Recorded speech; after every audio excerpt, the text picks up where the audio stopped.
And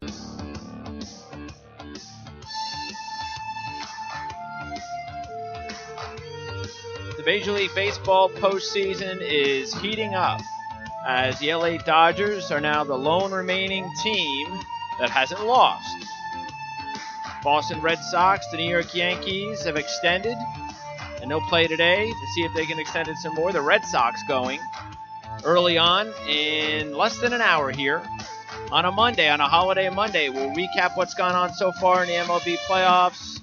We'll preview the rest. Scott Zolotoro. Prime Sports Baseball on Prime Sports Network starts now.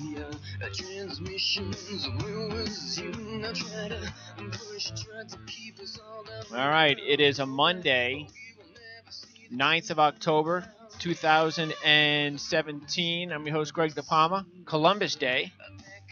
So that's why we got ourselves an afternoon baseball game. Nothing better than afternoon baseball as far as the playoffs are concerned.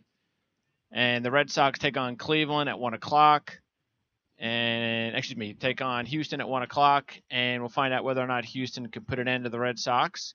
Or the Red Sox could put all the pressure on Cleveland, going back to Cleveland in a couple of days for a Game 5. We'll welcome in our lead baseball analyst, Scott Zolotoro. And, Scott, so here we go. We finally have a little bit of drama as far as the American League is concerned, with both the Red Sox and the Red Sox and the Yankees winning yesterday. And the Red Sox will take on Houston in about an hour with an opportunity to tie it up. Do you think they're going to do it? No. Pitching matchup heavily favoring Houston today with Morton against Porcello, your boy Porcello. The Red Sox put up a 10 spot in the game last night, or yesterday, excuse me. I'm afraid they may have, overblown their load there with all the runs. It'd be tougher to score today than it was yesterday. Liriano, it was unfortunately that was a loss. That was unfortunate for him, but especially with Houston taking that 3-0 lead, you just thought that, oh, here we go again. But credit to the Red Sox for credit's due. Devers had a big game yesterday, 3 RBIs, and the Red Sox looked good, but today, pitching match is definitely favoring Houston and Morton on the mound. Well, and no David Price. I mean, Price has been the savior for the Red Sox. Coming out of the bullpen has been their version of Miller. We talked about that before the playoffs started, but he won't be available today. So if Porcello does get in any trouble, that's going to be a big edge for. And, they do have the pitching edge, no doubt about it. But, we see what happens sometimes when teams are a little bit cold hitting and then they pop out and they get hot. We'll see whether or not the Red Sox can keep, now look, it's not like the whole lineup is hot, but Ramirez had a big day, and sometimes that's all it takes is a couple of pitchers. Look, long term, there really is no hope for the Red Sox. I mean, Sale Pomeranz signed 14 runs in 8 1/3 innings. You can only go so far with that starting rotation, and even though they would get Sale in Game 5, long run, this team ain't going far. Houston has a good chance to close it out, and they'd be better off doing that. You don't want to go to a Game 5 where anything can happen. Well, and the one thing that the Red Sox do have going in their favor is Houston also had to blow a lot of their relievers yesterday, especially McCullers, who didn't all pitch all that well. Stavinsky pitched just absolutely awful. Faced 3 batters, 3 hits allowed. He allowed 3 earned runs. Musgrove came in, got one inning, and allowed a run, and Gregerson was the only one that really pitched well in the entire Astros squad yesterday, which I was surprised they threw him, to be honest with you, in the blowout like that. So I was surprised they did throw him. Red Sox, like you said, David Price, possibly his best postseason outing of all time. 4 big innings, 4 strikeouts, didn't allow any runs, but he threw 57 pitches. So you would say he is at least until Game 5. Maybe he could throw 1 or 2 innings there if they absolutely needed him to, but he is definitely not throwing today. Addison Reed had a pretty swift inning, 7 pitches, and got the double play ball, so he could be ready to go. Fisher, like I said before the series even started, I couldn't believe that guy was going to start. But Porcello going today, so that is, the only thing that matters right now. Forget about yesterday. If you're an Astros fan, you got a chance today. They got Porcello going today, who, like we mentioned, definitely a huge step back after the incredible season last year that he had. His last five outings, he's allowed 5, 4, and 7 runs in 3 of those 5 outings. So he is definitely not on a hot streak by any means, and this would be extremely worrisome to me if I was a Red Sox fan going into today. And his leash has to be extremely, extremely short. And it's like we talked about in the game yesterday. It's a little surprising that they wouldn't rush back Sale. You were saying that the Nats may have to rush back Strasburg depending on what happens there today. It's a little surprising that they wouldn't rush back Sale because it was such a do or die game, and you're in your home ballpark. Yeah, he only pitched 5 innings and in game 1, and if they don't get past this game, there is no Sale for game 5. So right. And like you said, and they blew Price yesterday for 4 innings. So where do you go if Porcello gets in a jam early on? I don't really know where exactly you go. Yeah, probably. I guess Eduardo Rodriguez. Yeah, probably, and he didn't do too well in his outing.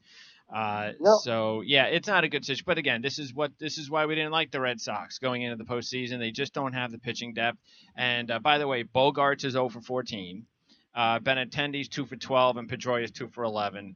So, but this is everything that we also talked about. This is not the same lineup from last year. And even last year's lineup with David Ortiz didn't do well in the postseason. So it's not looking good for the Red Sox. So, yeah, Houston, you would think that they have a big edge. If I'm the Red Sox, though, I'm like walking Jose Altuve every chance I get because, look, he has just been unconscious. I will say this, though. I mean, Houston does have to do something, and I know it's not like it's – I get it, one game. But they really haven't had many of their – I mean, really, if you look at it, okay, Verlander and Keuchel did a good job. Did they do a great job? No. Good job. No. Okay? So the entire pitching staff of Houston is going to have to pick things up. Otherwise, if it is Houston and Cleveland in the next round, we're going to get ourselves offense against defense because Cleveland, once again, as we talked about last year in the postseason, they just don't hit. They come up with big hits like Lindor's grand slam, which, by the way, is his only hit of the series. Ramirez and Lindor, the 2 best hitters in Cleveland, are combined 3 for 24, and yet because of pitching, the Indians are up 2-1. Yeah, so I mean, the Indians, like you said, they've gotten the pitcher. Look, this series could have also very, very easily been over. I mean, Greg Bird yesterday was by far the biggest hit of his career. 1-0 losses. They're pretty hard to swallow, especially when your team pitches so well again. So Cleveland, today it's a brand new ball, brand new day. Like you said, they got Bauer going against Severino. Severino just god awful in his only postseason experience of his entire life. Bauer, an outstanding outing, maybe the best of his career. 6.2 innings, 8 short strikeouts, rest. and got that win. Exactly. So he can go short rest. Some pitchers can, yeah. I guess some pitchers can't. But look, Francona must be confident because when you have a 2-1 lead, I guess there's no reason to force that. But look, Kluber also, because he got shelled in Game 2, didn't even go 3 innings. So him pitching Game 5, if necessary, is not going to be that big of a deal. Compared a little bit more stressful on Bauer. But look, Carrasco and Bauer combined 12 and a third, no runs. If that continues, the Yankees should be in some trouble here. And then we'll find out about Severino. We talked about Severino and how was it a twin thing or was the stage too big? Well, we'll find out tonight. Well, how about yesterday's game, first of all? Just what transpired during this game is incredible. Tanaka, who struggled for most of the season, comes out and throws an absolute gem. And then look who allows the home run, Andrew Miller. I mean, who expects this to happen? Andrew Miller, the all-star, one of the most feared relievers in baseball the last 5 seasons, gets the loss, allows the run. Tanaka, outstanding gem of the game, and then a 5-out save by Chapman. So what we saw yesterday, I mean, that's just a rarity considering the pitching matchup that we had, that Tanaka was that great, and then Miller gets the walk and allows the home run. Well, the thing with the Indians that has to be troubling is that Miller is definitely not himself. He's not 100%. He's not the dominating pitcher he was. He's still a good pitcher, but he's not dominating. He's not healthy. And then you got Encarnacion. So you got two really big players for Cleveland that you're counting on to win a championship. One is playing and not 100%. Any other. I mean, does it only happen to superstar players with this stupid, ridiculous, oversized bases that we're dealing with now? I mean, can we please move on and find these bases now today that I'm sure they can make like an inch thick or something like that? Oh yeah, but it looks good. It looks good on the bases because they're big and they're fluffy white. But once again, because of these big bases, Encarnacion gets hurt. I don't know, any word at all on whether or not he's even going to be available anytime soon? Well, I think they're still evaluating to see what happened. It definitely looks ugly. I assume that he was replaced by Brantley, which, oh, by the way, not the worst backup you can have of all time. The lineup, I don't believe has been officially released yet today, but I assume he is out of the lineup. And that's just a big blow to this Indians team. But luckily for them, they got the edge. They have Bauer going again, and again, Severino going in today. You have to imagine his confidence, can't be on the highest level of all time. But that's the thing about pitchers is they supposed to have short memories. These guys allow grand slams, home runs, and then have to be able to come back and get out the next batter. So the Encarnacion blow is definitely huge to Cleveland, but Brantley, again, not a terrible replacement who has a lot of experience. All right, in the National League, if you want more in-depth coverage of the Nats and Cubs, we have that available for you at Nat Scraps. But of course that was after the Game 2 situation where the Nats were able to come back in the 8th inning. So we did that show on Sunday, yesterday at noon. So that's available on demand. But bottom line is Bryant and Rizzo are the two big hitters, which is no big surprise for the Cubs. A combined 6 for 16. Zobrist and Baez, though, are a combined 1 for 14. Turner has been the one that's really been off his game, 0 for 8 with 4 Ks. So the Cubs seem to have his number. Look, it was all about just 1 half inning for the Nats. And we'll find out whether or not that half inning is the beginning of their postseason or if it was just a half inning. And we'll find out today. Yeah, we'll find out today, and looking forward to finding out. 4 o'clock can't come quick enough. Quintana, big outing for him coming for the Cubbies. They spent a lot of there's a lot of prospects to go get him from the White Sox in the middle of the season, and with the Cubs he was he was hit or miss. He was mostly pretty good, but some outings he gets shelled, and that's the thing is another lefty going against Harper and Murphy, the two of the guys that were huge in that 8th inning. So Cubs need to bounce back. Quintana on the hill, he'll have not really the shortest leash because the Cubs have used a bit of their bullpen.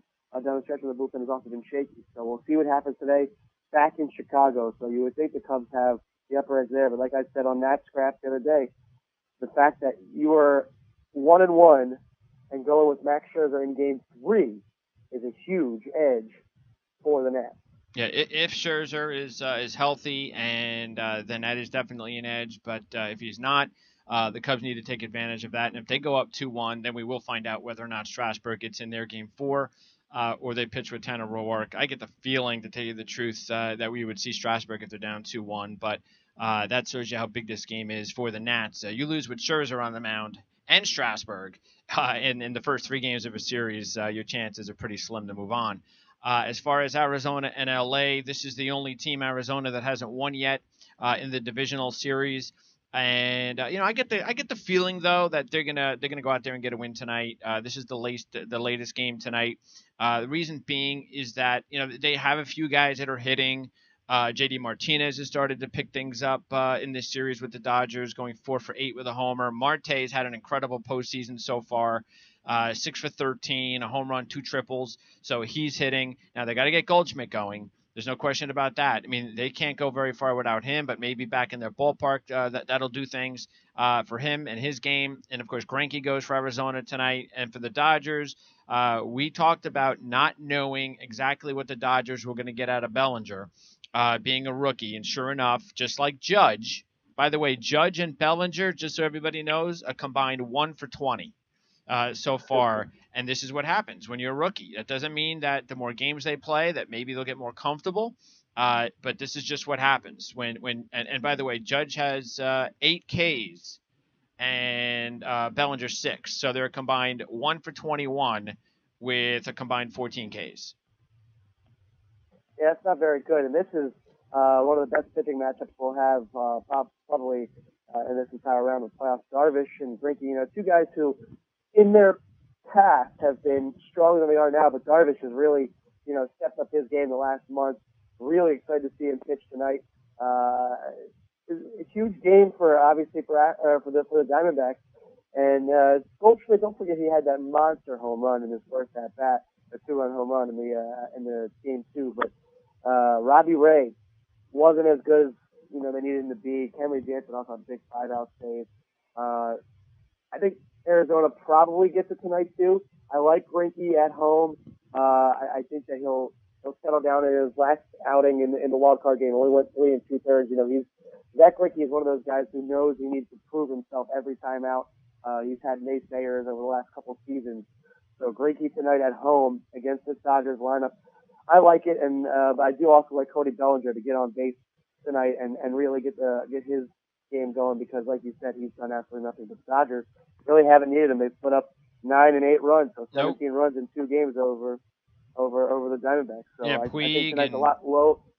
Puig and Turner combined 9 RBIs, and but look, they have to win with pitching, and look, the Diamondbacks have a potent offense. We get that, but Kershaw and Hill have not looked all that great for the Dodgers either. So they're kind of fortunate that the opposition hasn't shut them down with their pitching.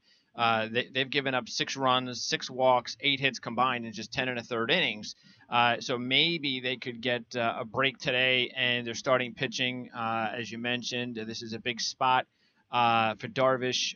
But yeah, Arizona at home, they feel a lot different under that ballpark. I'm not so sure I trust Greinke to shut down the Dodgers, but I will say that, like I said, I think Arizona gets the win tonight, and we'll go to a game 4 there. Well, Greinke threw a gem. Actually, he had 2 consecutive starts against the Dodgers and allowed 2 runs combined over 13 innings and only 8 hits over those 13 innings and had 12 strikeouts. So he's and those were one in September, one at the end of August. So he's seen them twice in the last month and pitched very well against them. So I like Greinke against the Dodgers. One of those games was in Arizona, one of those games in LA. So I like him. I like him tonight. I think he really bounces back. I think he throws a gem.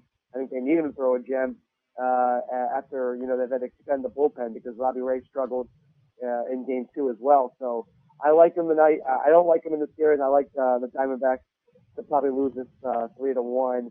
I do like them tonight. Maybe to win this one. Maybe something like 3-1, 3-2 in the game tonight. But it's going to be low scoring, I think, because I think there's just too much runs on the board in first and second games of this series. All right. Well, we'll see how it goes. A chance for 3 of the 4 to end today. We'll find out. Definitely, we're going to be seeing Cubs-Washington tomorrow. That's for sure. But we don't know about the other 3. So again, it starts in about an hour in Fenway, and then the Nats will be after that, followed by the Yankees, Cleveland, and then Arizona and the Dodgers. We'll be back in a few days to talk more about what's going on in the postseason here on Prime Sports Baseball. So, Scott, you going to be able to watch the game today? I will hopefully be able to watch the game today. Maybe I'll probably have to catch maybe middle towards the end of this first game, but definitely be able to watch the rest of them. Real quick note going into this one, the Red Sox hitters' career against Charlie Morton today, going into today, 6 for 38 for an average of 152. So that does not bode well for the Sox. All right, sounds good. Get your picks out. Appreciate it, Scott, as always. Thanks for checking in with us, and we'll talk to you in a few days. Sounds good. All right, you got it, Scott. So that's Scott Zolotoro at @Zolotoro. That's where you can find him on Twitter. We'll be back to talk more baseball tonight after the Nats game on Nats Scraps post game. And also on the Prime Sports Network, we have Jets Confidential Radio at 5 and the Oilers Football Network at 6. So 3 more shows to go today on a Columbus Day. Thanks for tuning in to Prime Sports Baseball on the Prime Sports Radio Network with Scott Zolotoro. We'll see you next time. Is in bloom, the transmissions will